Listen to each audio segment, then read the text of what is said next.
Nous nous intéressons dans cette vidéo à la présentation du cycle d'hystérésis d'un matériau ferromagnétique. Nous allons voir à quoi il correspond et voir qu'il va permettre de définir deux grandes familles de ferromagnétiques, les ferromagnétiques durs et les ferromagnétiques doux. Nous verrons ensuite quelles sont les applications de chacun de ces matériaux. Alors rappelons ce que nous avons vu dans le cours précédent. Nous avons vu que quand nous étudions un matériau ferromagnétique à l'échelle locale, en considérant une particule de matériau ferromagnétique de volume d'étau, on pouvait associer à chaque particule de volume d'étau un moment magnétique ΔM, et que la densité volumique de moment magnétique était appelée le vecteur aimantation. Il caractérisait l'orientation des petits aimants associés à chaque atome au sein de la particule de volume d'étau. À partir de ce vecteur aimantation, nous avons vu qu'il était intéressant de définir un vecteur H, appelé vecteur d'excitation magnétique, puisque en introduisant au sein du courant J la densité volumique de courant lié, c'est-à-dire celle qui a lieu au sein des matériaux ferromagnétiques, et la densité de courant libre, celle qui est dans les conducteurs, nous pouvions transformer les équations de Maxwell et le théorème d'Ampère de telle sorte à ce qu'ils soient utilisables. Je rappelle que J lié, ou les courants liés, sont très difficilement mesurables et souvent non connus, et donc on avait envie d'avoir une équation de Maxwell dans laquelle ils disparaissent, dans laquelle seuls les courants libres apparaissent, et qui donnait lieu, à l'échelle macroscopique en utilisant le théorème de Stokes, à un théorème d'Ampère, dans lequel seuls les courants libres apparaissaient. En effet, l'équation de Maxwell-Ampère avec B, ou le théorème de Maxwell-Ampère avec B, est inopérant dans les matériaux ferromagnétiques, puisque nous n'avons pas connaissance des courants liés. Alors, où en sommes-nous? Eh bien, si nous faisons un point rapide sur l'objectif de ce cours. L'objectif des cours de conversion de puissance va souvent être de calculer le champ magnétique B dans un matériau ferromagnétique. Pour cela, il suffit de connaître la rotationnelle et la divergence de B. La divergence de B, nous la connaissons d'après Maxwell-Thomson, c'est divergence de B égale 0. Le rotationnel de B, nous avons vu qu'en utilisant J, ce n'était pas pratique, donc nous avons introduit H, et nous avons rot de H égale J libre. Il nous faut maintenant un lien entre H et B pour avoir l'information du rotationnel de B. Alors on peut utiliser le fait que H égale B sur mu 0 moins M, mais on ne connaît pas M. Il nous manque donc une information pour faire le lien, pour avoir un jeu d'équations complet, et pouvoir ainsi déterminer B dans un matériau ferromagnétique. Eh bien, ce lien entre B et H, ou ce lien entre M et H, c'est ce qu'on va appeler le cycle d'hystérésis, et ça va être un lien déterminé expérimentalement. Alors voyons comment. Alors, considérons une portion de ferromagnétique, ici cylindrique, entourée d'un bobinage, en bleu ici, qui est parcouru par un courant I, courant dit libre. Alors, considérons qu'une particule de ce matériau, de volume d'étau, et représentons-la ici en grand, et considérons que, initialement, les différents aimants qui constituent cette particule se compensent de telle sorte que l'aimantation totale est nulle. Sous courant électrique I égale 0 à l'état initial. Donc on a un matériau ferromagnétique non aimanté. I libre est égal à 0, M est égal à 0. Or, nous savons que les courants libres, d'après la formule rot de H égale J libre, les courants libres créent un champ H qui va être orienté dans la règle de la main droite. Ici, les courants libres sont nuls, on admet donc le champ H est nul. Donc à l'état initial, nous avons un champ H nul, puisqu'il n'y a pas de courant libre, et une aimantation M nulle. Donc ce point, je le représente ici comme étant un point où les différentes aimantations des particules de fluide sont toutes nulles par compensation des moments magnétiques de chaque atome. Imaginons maintenant, revenons sur notre circuit, que I libre augmente. Nous augmentons le courant à l'aide d'un générateur qui circule dans le fil. Eh bien, va se créer un champ H orienté par la règle de la main droite dans le ferromagnétique. Que va-t-il se passer au niveau de la particule de fluide, la particule de ferromagnétique? Eh bien, les différents aimants vont voir le champ H et vont avoir tendance à s'aligner autour du champ, dans la direction du champ H. Et donc l'aimantation, globalement, va devenir non nulle pour que les différents aimants aient la même direction que le champ H. Donc ce qui va se passer quand on va augmenter H, c'est que petit à petit, l'aimantation du ferromagnétique augmente. Mais au bout d'un moment, on va augmenter H tellement fort que tous les aimants, donc on va représenter ce point ici, tous les aimants seront dans la direction de H.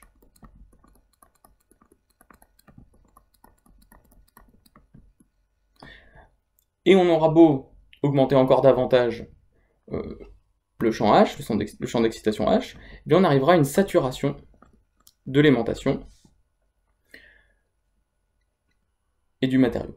Donc décidons désormais de rediminuer le courant I circulant dans le fil, et donc de diminuer H, et regardons ce qui se passe. Eh bien, si on pouvait mesurer l'aimantation, on verrait qu'elle va rediminuer également, mais pas de manière réversible.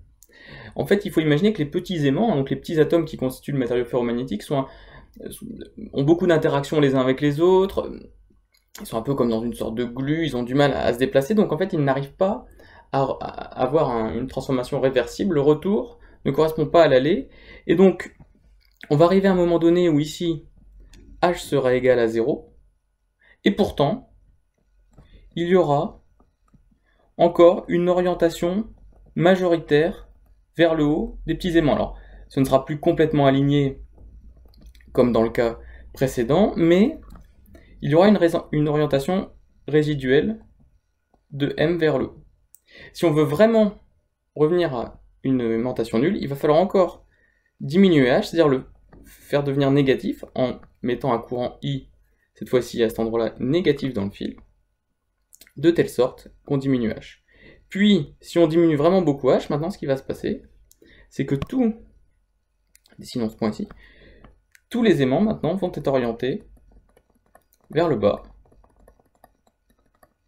sous l'effet d'un fort champ H. Et on aura donc une saturation, cette fois-ci négative, au niveau du cycle d'hystérésis. Et on comprend bien qu'ensuite, on peut augmenter H, et on obtient ce genre de courbe. Alors, qui forme un cycle appelé cycle d'hystérésis. On peut noter deux choses dans ce cycle. Une courbe de première aimantation, et ensuite un cycle avec deux valeurs de saturation, MSAT et moins MSAT. Voilà le cycle d'hystérésis d'un matériau ferromagnétique.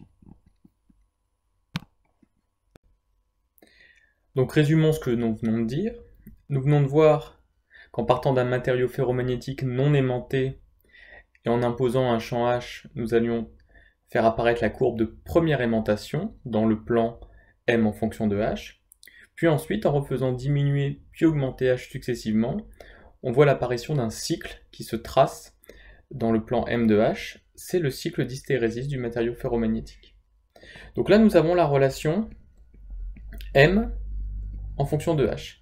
Ce qu'on aimerait maintenant, c'est le lien entre le champ magnétique B et le champ d'excitation magnétique H. Eh bien, on admet, d'après la relation B égale mu0 H plus M, que l'évolution de B en fonction de H suit la même forme que l'évolution de M en fonction de H, et qu'on a également un cycle d'hystérésis qui apparaît. On a donc deux cycles d'hystérésis pour un matériau ferromagnétique, celui de M en fonction de H et celui de B en fonction de H. Sur celui de M en fonction de H, nous avons déjà vu apparaître les points particuliers MSAT et moins MSAT qui correspondent aux aimantations de saturation. Et bien, sur celui de B en fonction de H, nous avons BSAT et son opposé moins BSAT qui apparaissent. Et on a 4 points particuliers que nous relevons. Ici, une valeur de champ magnétique qu'on va appeler moins BR pour B rémanent. Et ici plus BR, donc B rémanent, que nous allons expliquer très bientôt. Et deux valeurs particulières de H, qui sont nommées H coercitif et sont symétriques, moins H coercitif. Alors à quoi correspond B rémanent? Eh bien si vous regardez bien, B rémanent, c'est la valeur de B lorsque H vaut 0.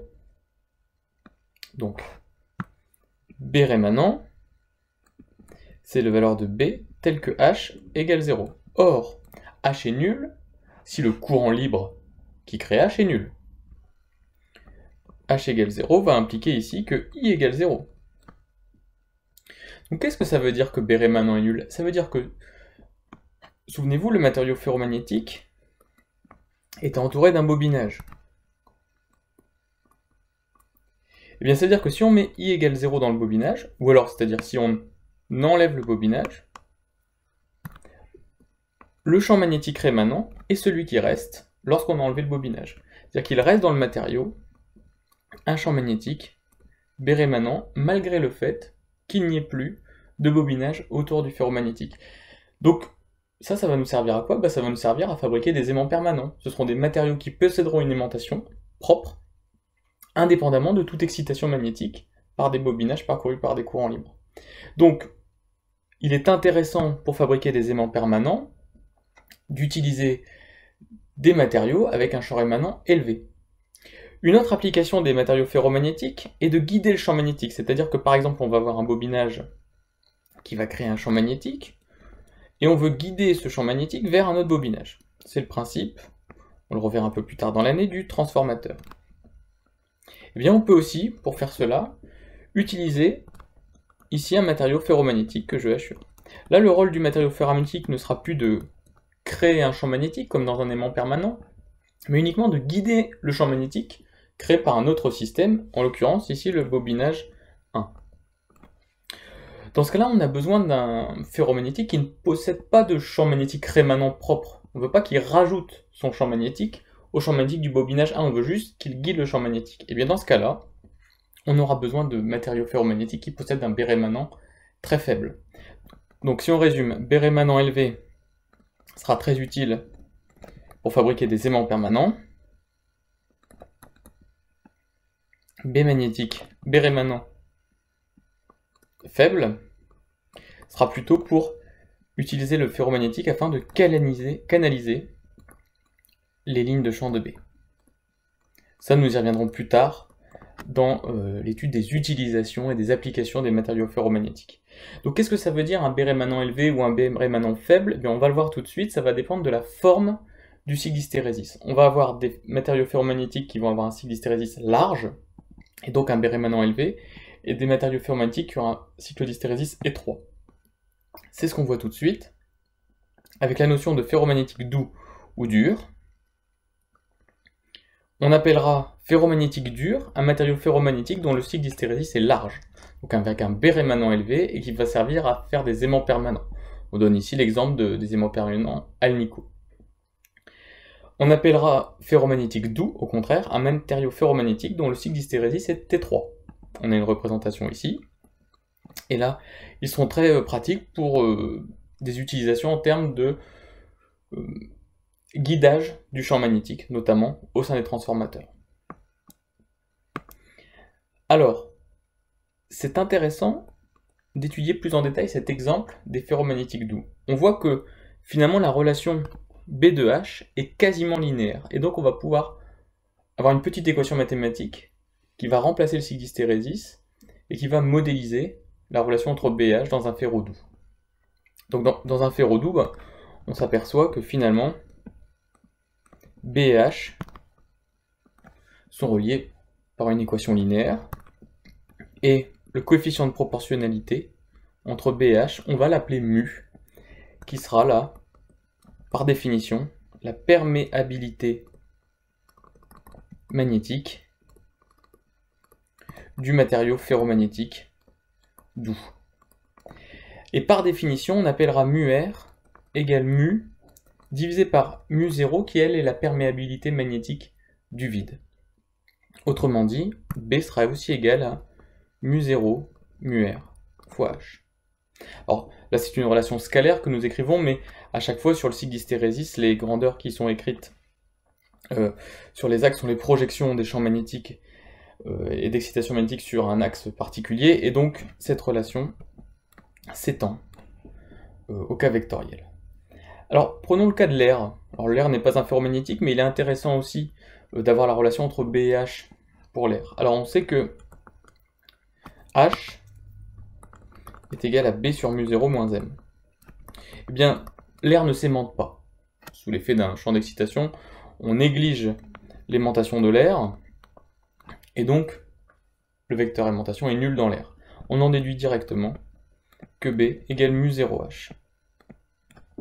Voilà deux relations, B égale mu0H pour l'air et le vide,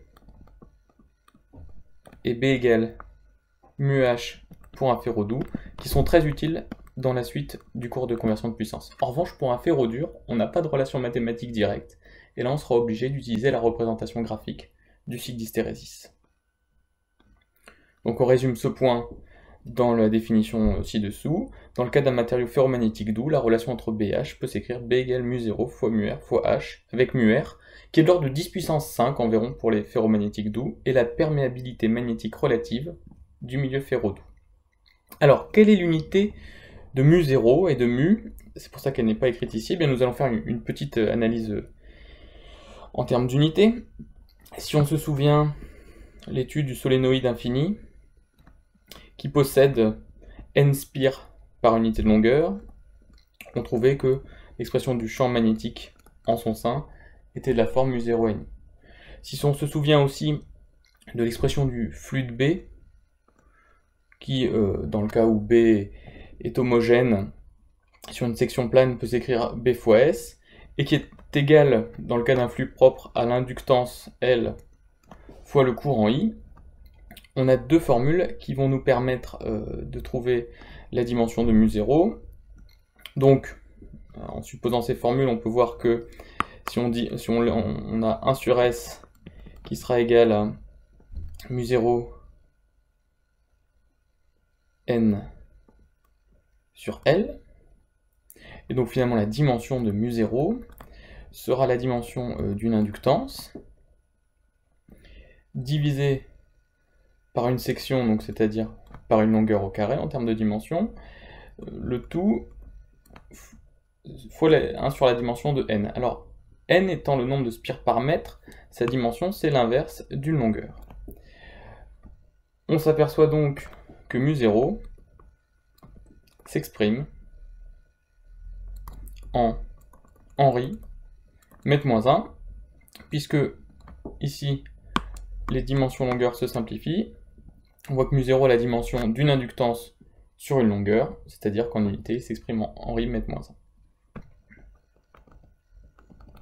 Voilà donc ce qu'on pouvait dire sur les différents types de matériaux ferromagnétiques. Nous avons tous les éléments théoriques pour les étudier, et donc les prochains cours seront dédiés à l'application des ferromagnétiques. On commencera par étudier une bobine à noyau de fer, puis on verra l'influence de la présence d'air dans les circuits magnétiques, et c'est ce qu'on appellera des entrefers, et qui seront très utiles notamment dans l'étude des machines.